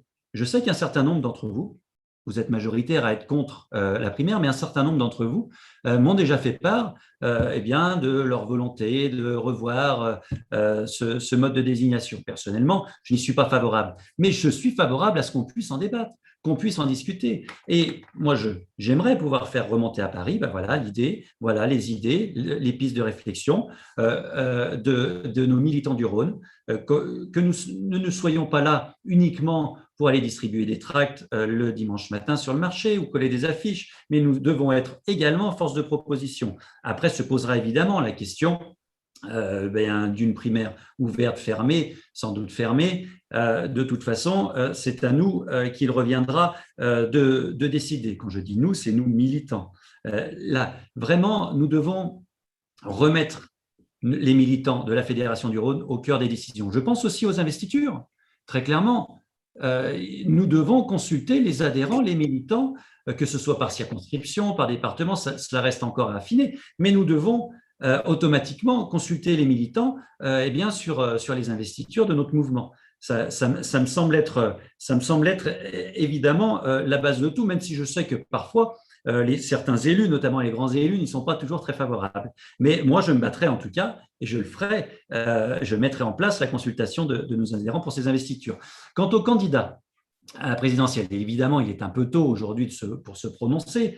Il y a un certain nombre de personnalités qui peut-être ne se détachent pas forcément du grand public aujourd'hui, en tout cas à leurs yeux, mais qui ont un grand nombre de qualités d'après moi. Il a été cité notamment Xavier Bertrand. Alors, sauf preuve du contraire, Xavier Bertrand ne fait pas partie des Républicains. Il en a fait partie longtemps, on s'en souvient, et puis il a fait partie de ceux qui ont claqué la porte quand ça commençait vraiment à tanguer. On pourrait en citer quelques autres, hein. Je pense notamment aussi à la présidente de la région Île-de-France, et puis d'autres qui ont appelé très rapidement à finalement rejoindre Emmanuel Macron, qui avait décidément énormément de qualités à leurs yeux. Moi, personnellement, si vous me demandez mon avis sur Xavier Bertrand, oui, j'émettrais énormément de réserves. Après, quand la décision du parti sera prise, soit vous y conformez, soit vous quittez le parti, très clairement. Aujourd'hui, je ne vois pas pourquoi le Parti des Républicains donnerait son investiture à quelqu'un comme M. Bertrand, qui a quitté justement notre parti depuis déjà des années. J'en serais vraiment le premier surpris. En tout cas, le moment venu, évidemment, que je donnerai mon avis, comme bien d'autres. Et puis, il y aura sans doute une campagne interne qui sera menée. Mais une fois que le candidat sera désigné, évidemment, nous serons tous derrière et nous mettrons tout en œuvre pour répondre aux attentes des Français. Parce que, contrairement à ce que j'entends souvent, nous sentons une certaine attente chez les Français. Bien sûr, les écologistes, l'extrême gauche fait extrêmement peur. On a conscience de l'espèce de folie qui gouverne maintenant aux destinées de la ville de Lyon et de la métropole de Lyon, et puis d'autres villes d'ailleurs. Macron, qui a su séduire un certain nombre de nos adhérents, même en tout cas de nos sympathisants, a aussi énormément déçu. D'ailleurs, j'ai en tête M. Darmanin, il y a quelques années, qui venait qui venait en janvier nous souhaiter la bonne année et dire tout le mal qu'il pensait de M. Macron. Et quelques mois après, quelques semaines après, il le rejoignait sans aucune difficulté. Tout cela, on n'en veut plus, évidemment. Le moment venu, il s'agira de se prononcer, car encore une fois, l'attente des Français est forte et je pense qu'il y a vraiment pour nous une vraie opportunité de revenir au pouvoir dès l'année prochaine. Merci pour vos réponses à l'un et à l'autre. Nous arrivons presque à la fin, puisque nous étions fixés 1h30 effectivement de débat avec vous. Je prendrai effectivement les 2 dernières questions qui nous ont été posées. Je lirai ce message que je viens de perdre, mais que je retrouve, ce message de Guillaume Renaud, qui nous dit: la campagne des régionales arrive. Même si la campagne sera particulière cette année, comment pourrions-nous organiser des événements de concert avec les fédérations voisines? Il manque un échelon régional dans notre mouvement. Comment pourrions-nous développer les échanges entre fédérations d'une même région? Question très intéressante. Et enfin, je conclurai par un commentaire de Xavier Laure, qui nous dit: Laurent Wauquiez vous écoute ce soir. Qu'aimeriez-vous qu'il vous dise? À tous les deux, je vous livre ces 2 dernières questions. Merci.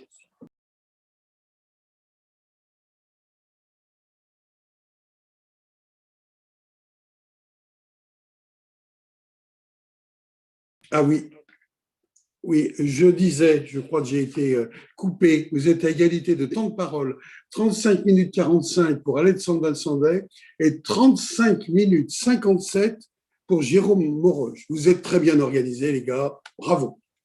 Qui veut commencer? Jérôme, peut-être, puisqu'on évoque un peu la région à travers cette question. Oui, alors 2 sujets effectivement en lien avec la région. Une organisation régionale. Oui, sans doute. Essayons d'organiser déjà notre fédération à l'échelon départemental, rendons l'animation qu'il se doit à notre fédération, et c'est déjà une première étape. Mais j'entends cette organisation régionale qui est extrêmement importante.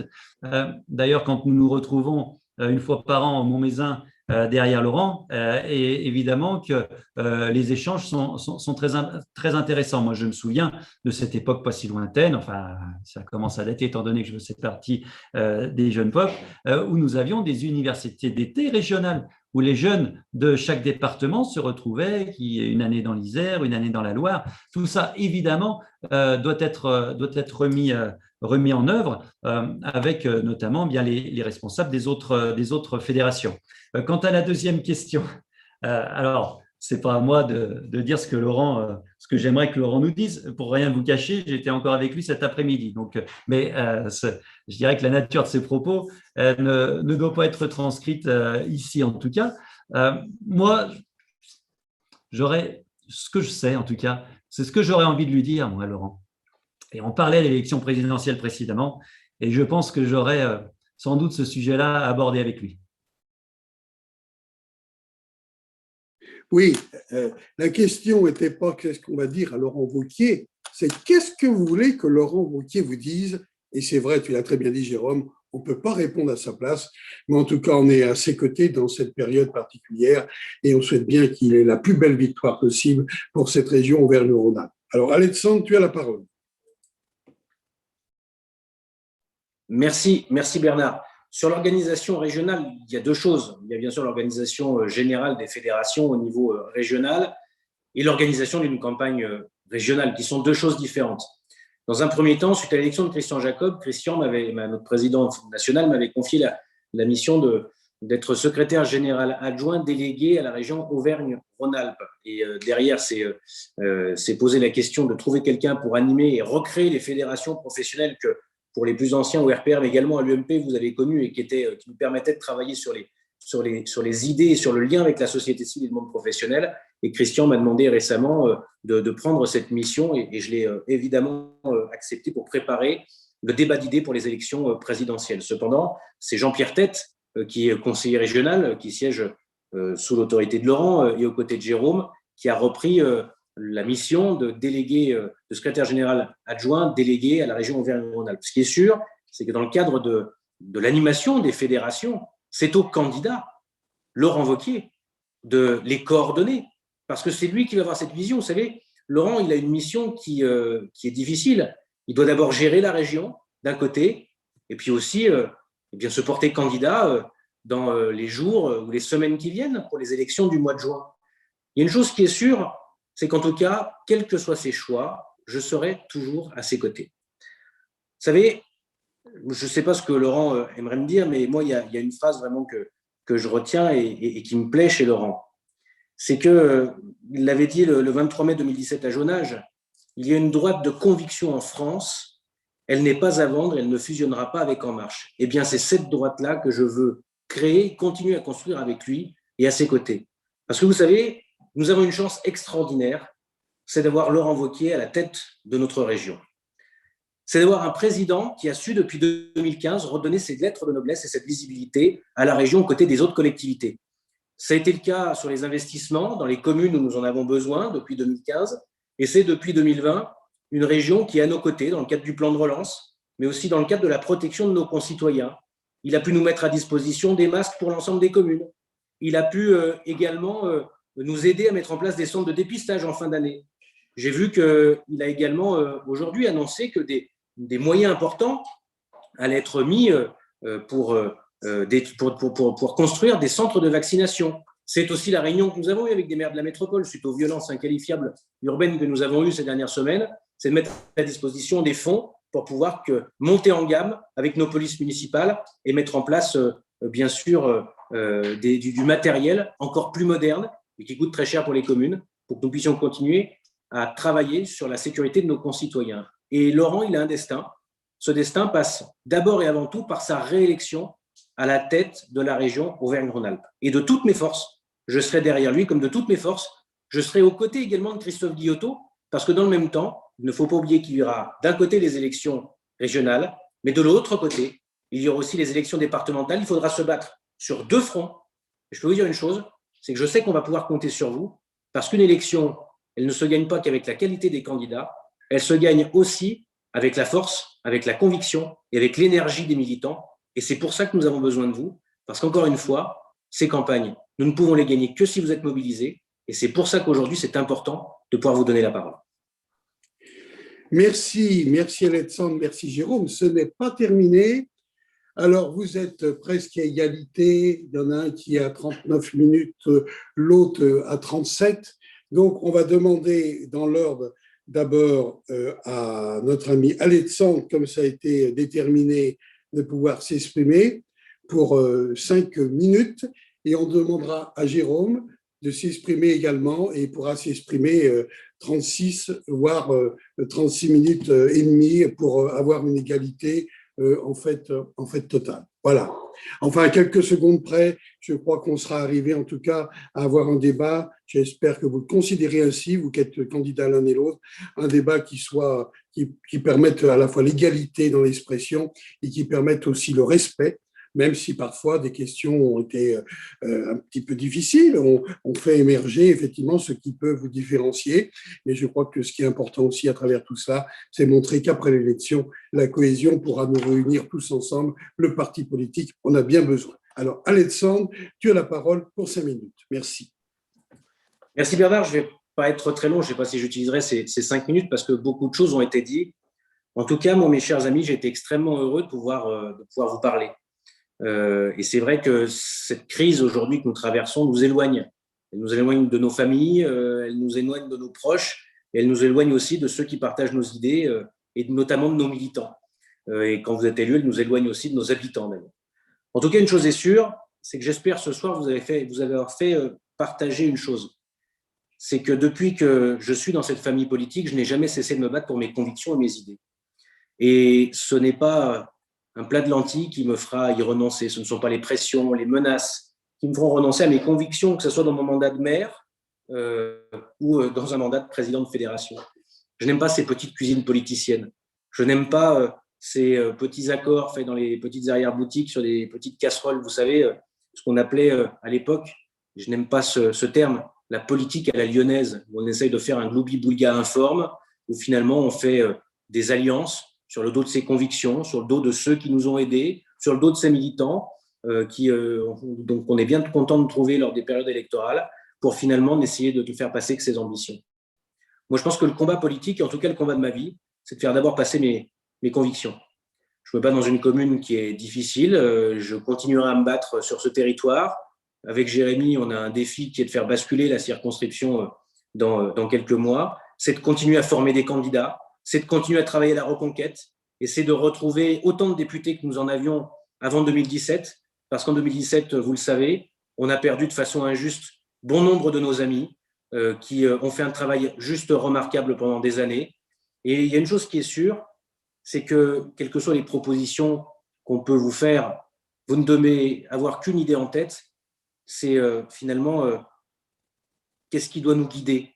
La politique, ce ne sont pas seulement des parcours électoraux, c'est aussi une façon d'être, une solidité dans la tempête. C'est très facile finalement de tenir la barre quand l'eau est calme, quand les moments sont compliqués, quand notre famille politique au niveau national rencontre des défaites, quand notre famille politique traverse des tempêtes, comme ça a été le cas sur les élections métropolitaines ou les élections lyonnaises. Ce que vous devez attendre d'un président, le travail du président de la fédération, aux côtés du bureau politique et de l'ensemble des élus, eh bien, c'est de défendre sa famille politique, même si cela doit lui en coûter. Vous savez, on m'a souvent dit, tu te rends compte, avec tout ce que tu as à faire, tu peux t'abîmer en prenant la présidence de la fédération du Rhône. Eh bien, vous savez, que ça m'abîme ou pas, ce n'est pas mon problème. Pour une bonne et simple raison, c'est que j'ai toujours été un militant. J'ai fait tous les postes. J'ai commencé en collant des affiches, en distribuant des tracts. J'ai, à partir de 17 ans, ensuite, je suis rentré au comité de circonscription, puis je suis devenu conseiller national, puis délégué de circonscription, et puis ensuite, vous m'avez fait confiance pour présider notre fédération. Mais en tout cas, une chose qui est sûre, c'est que quoi qu'il arrive, un élu, quel que soit son poste, doit rester un militant jusqu'au bout. Parce que le jour où nous ne serons plus élus, il faudra qu'on continue à aller au combat, à convaincre nos idées. On doit se battre pour lutter contre le déclin de la France. Moi, je me suis engagé un jour, notamment en 2002, parce que j'ai refusé que Jean-Marie Le Pen arrive à la tête de notre pays, et j'ai poussé Jacques Chirac. Et en 2007, je me suis engagé derrière Nicolas Sarkozy parce que ces deux présidents de la République m'ont fait rêver. Parce que je me suis dit qu'avec eux, eh bien, on était capable de redonner la grandeur de la France, une certaine idée de la France. Et ce que j'aimerais pour ma famille politique, c'est qu'on continue justement à incarner ce rêve français, qu'on continue à pouvoir être une alternative crédible après les batailles d'ego, les guerres des chefs ou quoi que ce soit. Nous avons un devoir aujourd'hui d'unité, de nous rassembler dans les semaines et les mois qui viennent pour défendre nos candidats aux élections régionales, pour défendre nos candidats aux élections départementales, mais aussi pour porter un candidat à l'élection présidentielle, parce que je ne peux pas me résoudre, et je ne me résoudrai jamais, de prévoir un match retour entre Emmanuel Macron et Marine Le Pen. Et ne nous y trompons pas, Marine Le Pen peut gagner. Et si elle gagne cette élection présidentielle, ça sera une catastrophe pour notre pays et pour notre famille politique, parce que je rappellerai simplement que Marine Le Pen, c'est la fille de Jean-Marie Le Pen, quelqu'un qui a toujours combattu le général de Gaulle, et que si justement on veut être fier de cet héritage-là, eh bien on doit faire en sorte d'être de nouveau une alternative crédible, parce que c'est de la France dont il est en jeu, c'est de nos territoires, et on vous le doit à vous, militants, de porter haut nos couleurs et d'assumer nos convictions. Merci à tous, à très vite, et en tout cas, j'espère que vous voterez nombreux pour me refaire confiance pour un second mandat, et pour ensuite tous nous rassembler et travailler aux futures échéances électorales, et je le sais, nous remporterons ensemble de grandes victoires. Merci Alexandre de cette conclusion. Maintenant revient à Jérôme Moroge de faire la sienne pour 6 minutes 30. Et je te couperai à ce moment-là. Oui, non, merci Bernard, mais je ne pense pas que tu aies besoin de couper, puisque l'intégralité, en tout cas, de ce que je souhaitais avancer ce soir a déjà été dit. Il me revient quand même à te remercier, cher Bernard, pour l'organisation de cette soirée, mais également l'organisation des élections, de ces élections internes. Vous savez, ce lundi, eh bien, vous aurez en charge de choisir celui qui animera, qui organisera et qui fera de notre fédération pour ces 3 prochaines années vraiment je dirais la machine à gagner qu'elle a été durant des années. Moi, vous me connaissez, vous connaissez mes convictions qui sont qui sont évidemment sincères et qui ont toujours été déterminés. Vous connaissez mes valeurs, les valeurs que nous portons collectivement, le travail, la liberté, la défense de notre pays et le respect de nos frontières, la famille évidemment, et puis le respect sincère de l'environnement. Ces valeurs-là, nous devons les porter collectivement et surtout nous devons être unis et tournés vers les échéances qui se profilent devant nous. Donc laissons, s'il vous plaît, derrière nous les querelles qui de toute façon sont aussi stériles qu'inefficaces et qui nous empêchent parfois d'avancer suffisamment unis. Vous me connaissez. Maintenant, vous avez les grandes lignes de ce que je projette pour notre fédération, davantage de formation, de convivialité, évidemment une fédération ouverte aux autres, ouverte chez nous, ouverte au débat d'idées, et évidemment une place importante laissée à notre jeunesse. Je veux vraiment que notre fédération soit de nouveau cette force de frappe redoutée qu'elle a été durant des années. Je veux cette effervescence militante au sein de notre fédération. Et évidemment, tout ça ne passera que par une écoute sincère et surtout passera par de la proximité. Vous le savez, ce n'est pas un slogan, vous me connaissez maintenant suffisamment, la réalité de ma sincérité, de ce que je suis. Donc, retrouvons cette fédération effervescente, cette fédération mobilisée et cette fédération de proximité. Merci à tous. Alors, merci. Merci Bernard, en effet, pour l'organisation, parce que ce n'était pas une mince affaire. Oui, enfin, toujours est-il que grâce justement aux collaborateurs de chacun des deux candidats, grâce à Daniel aussi Ruet de ma circonscription ce soir à mes côtés, nous avons pu organiser effectivement cette rencontre. C'est vrai que ce n'est pas évident à la fois d'un point de vue technique, de même que ces élections sont organisées. Alors, je ne dis pas qu'il n'y a pas eu des petits problèmes, qu'il ne peut pas y avoir des petites difficultés. Toutes n'ont peut-être pas été réglées. En tout cas, sachez que tout a été mis en œuvre pour que ces élections se passent dans les meilleures conditions. Je voudrais terminer en vous lisant, non pas une question, mais le témoignage, le dernier témoignage qui arrive ce soir devant nous sur notre écran, et je le lis. C'est un témoignage de Julien. Il dit pas de question. Juste un merci aux deux candidats. Il faut un boulot extraordinaire au niveau local. Il faut que demain, ils soient des acteurs majeurs de notre famille politique. Oui, il faut un chef et oui, il faut réveiller notre famille politique. Fin de citation. Eh bien, je crois que ce message qui nous est livré en fin de réunion, bien sûr, donne toute la signification de cette élection, la cohésion, le besoin d'une famille politique unie, un chef, bien évidemment, et une équipe autour de lui parce qu'on doit travailler tous ensemble. Peut-être que certaines questions n'ont pas pu être toutes prises en compte ce soir, parce que certaines rejoignaient d'autres. Mais ceci s'est fait sous l'autorité des représentants de chaque candidat, je dois le dire très clairement, ce qui ne suscite pas ni de questions ni d'interrogations. Toutes les thématiques ont pu être évoquées, qu'elles soient de niveau local, qu'elles soient de niveau national, qu'elles soient parfois interrogatives, peut-être même un peu brutales sur les candidats.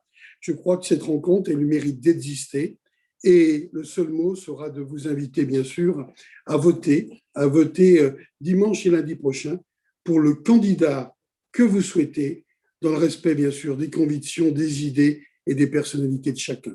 Alors, je vous souhaite à chacun, à chacune d'entre vous, vous êtes nombreux ce soir, vous êtes plusieurs centaines à avoir répondu à cet appel, c'est dire que cette initiative, d'ailleurs, devra se poursuivre, au-delà même déjà de celles qui existaient pour des réunions de bureaux politiques, pour des invités aussi qui existaient dans le cadre de la fédération, pour que nous retrouvions le plus souvent possible, mais j'espère le moins possible par visioconférence et le plus possible en pouvant à la fois se serrer des mains, se faire la bise, et puis, comme je le dirais volontiers ici à Villefranche et en Beaujolais, en levant le verre de l'amitié. Bonne soirée à toutes et à tous, bonne soirée aux candidats, bonne soirée à vous tous, électeurs et militants de la Fédération du Rhône et de la Métropole. Merci. À bientôt.